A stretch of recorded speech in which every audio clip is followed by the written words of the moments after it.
আসসালামু আলাইকুম বন্ধুরা, এই বিবর্ণা ব্লগে আপনাদেরকে স্বাগতম। আমার আজকের রেসিপি হচ্ছে আমি ঘরে যা যা রান্না করেছি সেটাই আজকে আপনাদের সাথে শেয়ার করে নেব। আমি রান্না করেছি পুঁটি মাছের চচ্চড়ি, সিম পাতুরি আর ডাল ভুনা। প্রথমে আমি ডাল ভুনাটা করে নিচ্ছি। একটা পাতিলা বসিয়ে দিয়েছি চুলাতে, দিয়ে দিচ্ছি পরিমাণ মতন তেল আর দিয়ে দিচ্ছি পেঁয়াজ। পেঁয়াজটাকে একটু লালচে করে ভেজে নিতে হবে। তারপরে দিয়ে দিতে হবে আদা রসুন বাটা।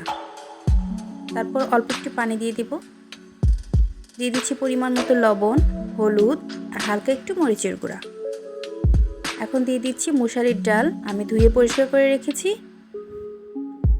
ডালটাকে খানিকক্ষণ ভেজে নিয়ে তারপর দিয়ে দিতে হবে কষানোর জন্য পানি।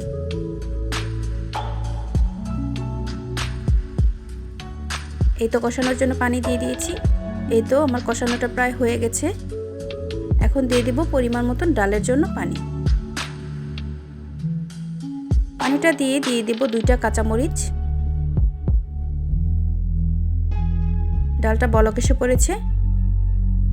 আমার রান্নাটা প্রায় কমপ্লিট হয়ে গেছে। এখন দিয়ে দেব ধনিয়া পাতা কুচি। আমার ডালটা রান্না হয়ে গেছে। ওইদিকে চলে যাই আমি পুঁটি মাছটা চচ্চড়ি করতে। পুঁটি মাছ রান্নার জন্য কড়াই বসিয়ে দিয়েছি। দিয়ে দিয়েছি পরিমাণ মতন তেল, দিয়ে দিলাম পেঁয়াজ কুচি। পেঁয়াজ কুচিটাকে একটু লালচে করে ভেজে নিতে হবে। আপনারা যে যেখান থেকে আমার ভিডিওটা দেখছেন, ভিডিওটা ভালো লেগে থাকলে একটা লাইক, একটা কমেন্ট, একটা শেয়ার করে যাবেন। পেঁয়াজটা ভাজা হয়ে গেলে দিয়ে দেব আদা রসুন বাটা। তারপরে দিয়ে দেব অল্প একটু পানি। দিয়ে দিচ্ছি লবণ, হলুদের গুঁড়া আর মরিচের গুঁড়া। এখন মশলাটাকে একটু ভালো করে কষিয়ে নিতে হবে। মশলাটা কষানো হয়ে গেলে দিয়ে দিতে হবে পরিমাণ মতন পানি। পানিটা দিয়ে এখন আমি পুঁটি মাছগুলো অ্যাড করে দেব।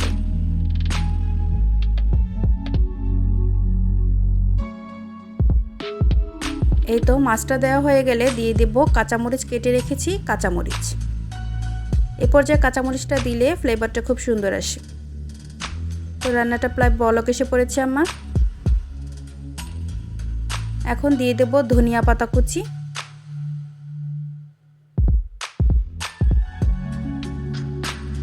এখনও যারা আমার চ্যানেলটিকে সাবস্ক্রাইব করেনি তারা প্লিজ সাবস্ক্রাইব করে দিবেন, আর যারা অলরেডি সাবস্ক্রাইব করে দিয়েছেন তাদেরকে অসংখ্য ধন্যবাদ। এই তো রান্নাটা প্রায় কমপ্লিট হয়ে গেছে। এখন বসিয়ে দেব সিম পাতুরি। দিয়ে দিচ্ছি পরিমাণ মতন তেল, দিয়ে দিলাম পেঁয়াজ কুচি। পেঁয়াজটাকে একটু ভেজে নেব। পেঁয়াজটা ভাজা হয়ে গেলে দিয়ে দেব আদা রসুন বাটা। আদা রসুনটাকেও একটু ভেজে নেব। তারপর অল্প একটু পানি দিয়ে দেব। দিয়ে দিচ্ছি পরিমাণ মতো লবণ, হলুদের গুঁড়া এবং মরিচের গুঁড়া। এখন মশলাটাকে একটু কষিয়ে নিতে হবে। মশলাটা কষানো হয়ে গেলে দিয়ে দেব সিম আর আলু। অবশ্যই সিমটা আনাম রাখার চেষ্টা করবেন।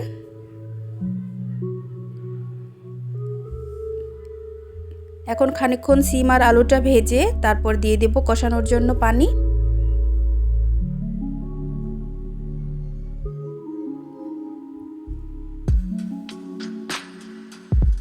এই তো আমার রান্নাটা প্রায় কষানো হয়ে গেছে।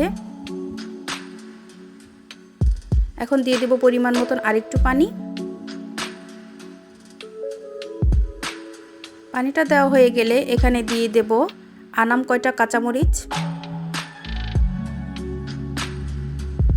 এই তো রান্নাটা প্রায় কমপ্লিট হয়ে গেছে। এখন দিয়ে দিচ্ছি ধনিয়া পাতা কুচি।